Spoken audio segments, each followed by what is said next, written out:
Okay guys, may next video sa papakita ko sa inyo. For example, Team A nasa front court, no? So nagkaroon siya ng kickball, pero yung shot clock that time ay below 40 na. So paano natin siya isi-signal, mga kapitos? Okay, so ganito lang po yan sa mga beginners natin, referee, no? Open palm, turo lang natin yan, then reset, shot clock. Okay, symbol tayo, direction of play. So ganun lang kapag siya ay depensa yung sumipa. Pero kapag yan naman po ay nasa backcourt pa tayo at sinipa pa rin siya ng depensa, ginamitan niya ng paa, o illegal use of foot, no? Ginamitan ng paa. So ang nasa backcourt pa tayo, kahit pag 90 na yan, turo lang natin yung ating then reset.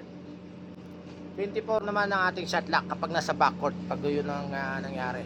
Okay guys, so pag yun naman po, may isa po na senaryo, kapag nasa front court po tayo, Team A for example, 15 yung shot clock, nagkaroon ng kickball, turo lang natin, as is lang po yung shot clock na 15. Okay guys, so yun po yung ano natin, difference natin.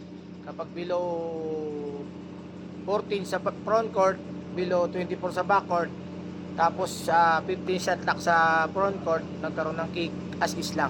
Okay guys, salamat sa pagsama nyo palagi sa aking mga videos. Please follow, like, and share. Bye bye, God bless you all.